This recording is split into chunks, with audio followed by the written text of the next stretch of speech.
आप देख रहे हैं जनता दल का, मैं हूं MS निर्मल। हरियाणा में बीजेपी और जेजेपी ने 4.5 साल मिलकर के सरकार चलाई है, लेकिन 4.5 साल सरकार चलाने के बाद अब दोनों पार्टियों के जो नेता हैं एक दूसरे में कमियां निकाल रहे हैं, एक दूसरे में खोट गिनवा रहे हैं, एक दूसरे की बुराइयां गा रहे हैं। आखिर 4.5 साल जब ये सत्ता में रहे हैं, एक दूसरे के गुणगान करते रहे हैं। अब अचानक क्या बदलाव आ रहा है ये, और क्या वास्तविक रूप में कोई इन्होंने इस तरह के घोटाले किए हैं जिस तरह के ये मामले उठ रहे हैं? पूर्व मुख्यमंत्री और मुख्यमंत्री इस समय भारतीय जनता पार्टी के नेताओं के साथ जजपा के जो नेता हैं उन पर बहुत बड़े दोष लगा रहे हैं। इन सब बातों को लेकर के हम चर्चा करेंगे आम आदमी पार्टी के प्रदेश प्रवक्ता भगतराम जी से। भगतराम जी, आप इन मामलों को किस रूप में देख रहे हैं? जनता दल का स्वागत है। नमस्कार निर्मल जी, मैं जनता दल का देख रहे सभी दर्शकों को प्रणाम करता हूं और ये बता देना चाहता हूं कि जब चुनाव से पहले जेजेपी ने अलग चुनाव लड़ा था और बीजेपी ने अलग चुनाव लड़ा था। बीजेपी कह रही थी कि हम 75 पार सीटें लेंगे और जेजेपी वाले कह रहे थे कि हम इनको जमुना पार छोड़ेंगे। लेकिन जब इनकी लंगड़ी सरकार आई, बीजेपी की सरकार ये बनाने की पोजीशन में नहीं थे, तो इन्होंने जेजेपी का साथ लिया और इन्होंने आपस में ठगबंधन बना लिया और उस ठगबंधन से सरकार बनाई। वो सरकार बना करके ये दोनों के दोनों दूध के धुले हो गए। ना वो भ्रष्टाचार कर रहे थे, ना ये कर रहे थे। हम उस टाइम भी आवाज़ उठा रहे थे कि प्रदेश में ना तो किसान खुश है, ना कर्मचारी खुश हैं, ना अधिकारी खुश हैं और ना ही बेरोजगार खुश हैं। बेरोजगारों को रोजगार नहीं मिला, जो कर्मचारी पहले थे उन बेरोजगारी की आपने बहुत बड़ा सवाल उठा दिया। ये तो कह रहे हैं हमने 75% जो बेरोजगार स्थानीय लोगों को देने की बात की थी, कानून बना दिया, तो क्या इसमें कुछ रोजगार मिला? आप ये देखिए, गांव-गांव जाके पता कर लीजिए कितने लोगों को इन्होंने रोजगार दिया।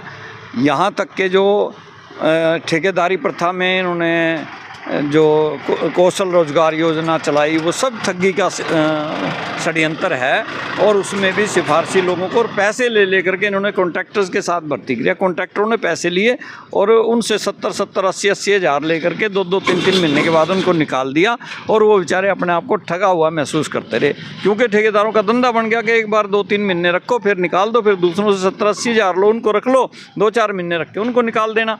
तो इस तरह का भ्रष्टाचार बीजेपी की सरकार में चला। लेकिन जब भी हमने ऐसे आरोप लगाए तो जो बीजेपी वाले थे वो भी कहते थे नहीं नहीं, भ्रष्टाचार कोई नहीं है, हमारी तो जीरो टॉलरेंस है, हम कोई भ्रष्टाचार नहीं कर रहे। और जेजेपी वाले भी उनका समर्थन करते हुए थकते नहीं थे। लेकिन अब जैसे ही इनका गठबंधन टूटा है और ये अलग अलग हुए हैं, तो सरकार ही जेजेपी वालों के ऊपर जांच बिठाने की बातें कर रही है कि हम इनके खिलाफ जांच बिठाएंगे, इनको हम अंदर करेंगे। और जेजेपी वाले कह रहे हैं कि हमें क्यों अंदर करोगे, अपनी भी जांच बिठाओ, तुमने भी तो किया है कुछ ना कुछ। तो इन दोनों की अगर जांच SIT से करवाई जाए तो इनका पता लग जाएगा दोनों ने कितना मतलब जी भर के प्रदेश को लूटा है और प्रदेश के खजाने को खाली बनाया। ये तो रल मिल करके लूट बांट का इनका गठबंधन था और कुछ नहीं था। अच्छा, ये जो रल मिल करके लूट बांट का गठबंधन आपने बताया है, क्या वास्तविक रूप में कुछ लूट बांट हुई है? आपको कुछ लग रहा है या खाली बातें ही हैं? ये तो निर्मल जी आपके सामने स्पष्ट है, पूरे देश की जनता को पता है, पूरे प्रदेश की जनता ये जानती है कि इन्होंने जो है ना लूट के खाया देश को, और कभी मानना भी नहीं कि हमने लूटा। रजिस्ट्रियों में तहसीलदार पैसे ले रहे थे, कितने पकड़े गए, ठीक है जी। और इन्होंने कोई भी इनका काम हुआ नहीं बिना लिए दिए। पहले लोग सरेआम हमें तो ये बताते हैं कि जी जो पहले 10 रुपये में काम हो जाता तो उसके लिए अब 100 रुपये देने पड़ते हैं, क्योंकि अधिकारी ये कह देते हैं कि नहीं नहीं बहुत सख्ती है, ऊपर से सरकार बड़ी वो है, इसमें तो आपको ये करना पड़ेगा, नहीं तो काम नहीं होएगा। तो इससे ज़्यादा गुंडागर्दी और क्या होगी? अच्छा, दूसरी एक बात और भी है, आपने कहा भी गुंडागर्दी है, पैसा, भ्रष्टाचार है। ये मुख्यमंत्री कह रहे हैं जीरो टॉलरेंस पे काम हुआ, बिना खर्ची बिना पर्ची के नौकरियां दी गई हैं, और हरियाणा एक हरियाणवी, एक सबका साथ सबका विकास, ऐसे बहुत सारे बातें की गई, बहुत सारे मुद्दे उठाए गए, बहुत सारे नारे दिए गए। इनमें सच्चाई है कहीं? मुख्यमंत्री महोदय को तो पता ही नहीं कि किस तरह से प्रशासन चलाया जाता है। ना तो अधिकारियों पे उसकी पकड़ है, ना कर्मचारियों पे पकड़ है। मुख्यमंत्री महोदय को तो कुछ पता ही नहीं, वो तो अपनी धुन में सवार है, वो तो अपनी मौज लिए जा रहे हैं। उनको कोई दिक्कत नहीं जनता से, हरियाणा वालों से, हरियाणवियों से, उनको कोई मकसद नहीं। उनका मकसद है लूट खसोट। उनके नीचे कौन लूट खसोट कर रहा है, क्या मुख्यमंत्री को इस चीज़ का पता नहीं चलता कि हमारे अधिकारी किस तरह से लूट रहे हैं, हमारे जो इनके जो ठग छूटे हुए थे वो किस तरह से लूट रहे हैं, बिना खर्ची बिना पर्ची। क्या ग्रुप डी में कह दिया कि हम तो मेरिट से लगा रहे हैं और सारी की सारी बाकी नौकरियां जो है जो कौन से खाते में जा रही हैं और कैसे ये नॉमिनेट कर रहे हैं, कैसे अफसरों को लगा रहे हैं, ये किसी से छुपी हुई बात नहीं है। किसी छुपी हुई बात नहीं है। भगत राम जी, ये दादा गौतम जो जेजेपी के विधायक होते हैं नारनौल से, वो विधानसभा के अंदर भी मामला उठा चुके हैं, भाई ये खोपर केला जिम रहा और खूब भ्रष्टाचार किया हुआ है। क्या उसकी बात उस टाइम इस मुख्यमंत्री ने सुनाई नहीं दी है जो अब ये एक दूसरे पर आरोप लगा रहे हैं? तो हम यही तो कह रहे हैं कि जब विधानसभा में भी जिस चीज़ की गूंज चली गई कि भ्रष्टाचार चरम सीमा पे है, तभी तो एक एमएलए बोल रहा है, और वो भी उस रूलिंग पार्टी का जो जेजेपी, जिसमें उसने खुद बताया कि अकेला 11 महकमे जीम गया। इसका मतलब ये है कि हर महकमे में लूट खसोट मची हुई थी। जिस आदमी को हिस्सा नहीं मिला वो आवाज़ डाल रहा है, उठा रहा है, और आप उसकी सुन नहीं रहे क्योंकि आप सबको हिस्सा मिला हुआ है। ईमानदार मुख्यमंत्री था एक मनोहर लाल, उस टाइम क्यों नहीं कार्रवाई? आपको उस टाइम कार्रवाई करनी चाहिए थी अगर आप ईमानदार थे। अगर ईमानदार हो तभी तो जांच करवाएगा। जब उसमें ईमानदारी है ही नहीं, वो तो कहने को बिना खर्ची पर्ची की सरकार है। अदरवाइज तो भ्रष्टाचार चरम सीमा पे रहा बीजेपी की सरकार में। हरियाणा की जनता जानती है, बच्चा जानता है इस बात को, और सबको पता है कि बिना भ्रष्टाचार के कोई काम होने वाला नहीं है। ये जनता के बीच इस मुद्दे को किस रूप में उठा रहे हैं विपक्षी दल? जनता के बीच में तो हम जब जनता के पास जाते हैं हम यही कहते हैं कि क्या आप उनके काम से खुश हो, तो जनता कहती है कि एक पैसे का काम इन्होंने नहीं किया, ना कोई विकास हुआ हरियाणा में, ये तो सिर्फ दिखावा करते रहे और लोगों को बहका करके और बेवकूफ़ बना करके जीतते रहे। और जनता ने तो इनको पीछे ही हरा दिया था। ये तो ज़बरदस्ती ठगबंधन करके 5 साल और निकाल गए, नहीं तो ये पहले ही गठबंधन इनका टूट जाता। पीछे हरा दिया, गठबंधन टूट जाता। अब तो अलग अलग दोनों लड़ रहे हैं, तो अब क्या हालात बन रहे हैं? अलग अलग लड़ने में ना तो जेजेपी के पल्ले कुछ है ना बीजेपी के पल्ले कुछ है, दोनों का सुपड़ा साफ है। एक और भी तो आया था मसला कि ये तो मिली भगत से जानबूझ करके आगे हुए हैं ताकि जो विपक्षी जो पार्टियां हैं, कांग्रेस है और जो गठबंधन के लोग हैं, उनके प्रत्याशियों की वोट कटे, ऐसा आरोप भी तो लगा रहे हैं। ये तो हो सकता है इनके अंदर खाते की बात हो गई। अगर ये दोनों कुछ सीटें लेके आ गए तो फिर जोड़ तोड़ लगा करके आपस में मिल करके सरकार बनाने की कोशिश करेंगे। कोई इनको लूट का तजर्बा हो चुका है, दोबारा फिर लूटने की कोशिश करेंगे। लेकिन जनता समझ चुकी है इनको कोई से को मौका देने वाली नहीं है, और इंडी गठबंधन के कैंडिडेट आगे आएंगे। तो पूरे देश में इस टाइम का क्या सनोरिया आपको लग रहा है, जरा हमारे दर्शक जानना चाहते हैं। मुझे तो ये लग रहा है कि जो मोदी की तानाशाही है जितने दिन चलनी थी वो चल ली, बीजेपी की तानाशाही अब नहीं चलेगी। अब तो इंडी गठबंधन के ज़्यादा से ज़्यादा कैंडिडेट हर एक स्टेट से जीत करके आएंगे और सरकार अपोजिशन की बनेगी।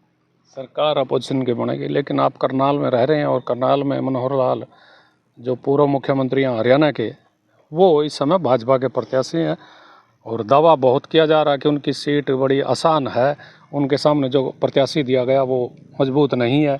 आप किस रूप में देखते हैं? प्रत्याशी कोई भी हो, जनता ये देख रही है कि खट्टर को हमने हराना है, क्योंकि खट्टर ने काम नहीं किए। खट्टर के प्रति हर एक वर्ग में नाराज़गी है, किसान में, मजदूर में, बेरोज़गारों में, और जो कर्मचारियों में, अधिकारियों में, जो मनरेगा वाले हैं उनमें भी, आशा वर्करों में भी, आंगनवाड़ियों में वालों में भी, क्योंकि इन्होंने किसी की सुनी नहीं।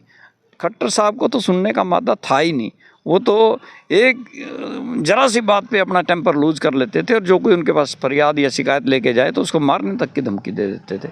तो इस तरह का आदमी कहाँ से जीत जाएगा करनाल में? करनाल की भोली जनता है, इनको बेवकूफ़ बना दिया इन्होंने पहले कई बार, लेकिन अब लोग काफ़ी हद तक समझ चुके हैं और इनको दोबारा से सत्ता के नज़दीक नहीं लगने देंगे। अच्छा, एक चीज़ और, आप बहुत पुराने जानकार हैं, राजनीति में भी बहुत सारी ज्ञान रखते हैं, तो हम जो बात आपको कर रहे थे, करनाल में इतना बड़ा प्रत्याशी उतार दिया गया भारतीय जनता पार्टी की तरफ से।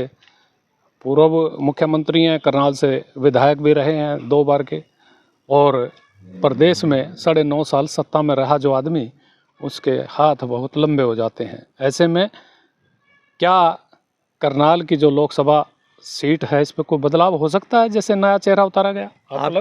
आपकी बात ठीक है निर्मल जी, कि जो आदमी 9-9.5 साल सत्ता में रहे और वो भी मुख्यमंत्री की कुर्सी पे, जो आम आदमी पार्टी से आम आदमी होते हुए मुख्यमंत्री की कुर्सी पे पहुंच जाए तो उसके हाथ बहुत लंबे हो जाते हैं। उसको जो चीज़ उसने कभी देखी नहीं होती वो उसको आसानी से उपलब्ध हो जाती है, और उसके हाथ बहुत ही लंबे हो जाते हैं, उसमें घमंड बहुत आ जाता है। और ये तो उनकी बातचीत से, उनकी शैली से झलकता ही है कि वो कितने घमंडी हो गए थे मुख्यमंत्री बनने के बाद। लेकिन आप ये बताइए कि अगर वो इतनी बढ़िया अपने आप को नेता समझते हैं, उनका हल्का जो है वो रोहतक में पड़ता है, उनका जो गांव है वो रोहतक में है, रोहतक से चुनाव क्यों नहीं लड़ते? करनाल में इसलिए आए कि भाई भोली वाली जनता है, और यहाँ मतलब जो है ना, मैं इतनी बार अपना सिक्का चला चुका हूँ, मैंने इनका काम कुछ नहीं करा, फिर भी मेरे को दोबारा एमएलए बना दिया। तो ठीक है, करनाल की जनता भोली है, लेकिन इतनी भोली भी नहीं है। जब इनको असलियत पता लग जाती है कि ये हमारे को हर बार ठगने के लिए आ जाते हैं और हमारा काम कुछ नहीं कर रहे, तो वो फिर उनको मुंह की खानी पड़ती है। यहाँ तो चौधरी भजन लाल जी की पीएचडी तोड़ के भेज दी थी करनाल वाली जनता ने, ये वही जनता है। तो खट्टर साहब की ये जो घमंड की डिग्री है ना, ये तो धराशायी होते देर नहीं लगेगी कि खट्टर साहब गए कहाँ पता नहीं लगेगा, इनको मुँह छुपाने के लिए जगह नहीं मिलेगी। ये अच्छा है कि पहले ही अपना जोड़ा उठा के चले जाते। यहाँ से इनको एमपी का पर्चा नहीं भरना चाहिए था, या इनको एमपी के टिकट नहीं लेनी चाहिए थी। इनको अपने पर्चा तो तब भरने की सोच रहे हैं ना, इनको डिक्लेयर कर दिया ना। लेकिन मेरी इनको ये सलाह है कि वो रोहतक से जाके पर्चा भर लें। पूरे हरियाणा के मुख्यमंत्री रहे, पूरा हरियाणा एक, हरियाणवी एक है, इन्होंने नारा दिया तो सार्थक करके दिखाएं। भोली जनता को क्यों लूटने के लिए दोबारा से तिबारा से आ रहे हैं? इस करनाल की भोली जनता को इतनी मूर्ख ना समझो। ये तो भजनलाल की पीएचडी तोड़ चुकी है, तो खट्टर साहब तो कुछ भी नहीं है। इन्होंने तो वर्कर की कभी बात नहीं सुनी, इन्होंने किसी की जायज़ मांग को कभी पूरा, वर्कर तो इनका विरोध कर रहे हैं करनाल में। हाँ, तो इसीलिए तो कर रहे हैं। जो कई नेता ही इनके खुद विरोध कर चुके हैं, बीजेपी के जो जिला अध्यक्ष वगैरह हैं वो इनका विरोध कर चुके हैं, और वर्कर इनसे नाराज़ हैं। तो ये किस दम पे, किस बात के दम पर ये कहते हैं कि मैं यहाँ से जीत जाऊँगा, और किस बात के दम पे एमपी बनना चाहते हैं यहाँ से? देखिए, मुद्दे बहुत हैं, सवाल बहुत उठाए गए हैं। मनोहर लाल खट्टर बड़े नेता ज़रूर हैं, लेकिन ये भी याद रखना चाहिए कि यहाँ करनाल की जनता ने बहुत बड़े नेता, जो यूँ कहते थे उन्हें पंच से लेके सरपंच से लेकर के मेंबर पार्लियामेंट और मुख्यमंत्री तक का कोई चुनाव नहीं आ रहा है, उनकी पीएचडी तोड़ दी करनाल की जनता ने। इस समय मनोहर लाल खट्टर जो अपने काम हैं वो गिनवा रहे हैं, और अपनी ईमानदारी के जो वो दावे अपने आप कर रहे हैं वो गिनवा रहे हैं जनता में। क्या जनता उनके इन कामों से खुश है?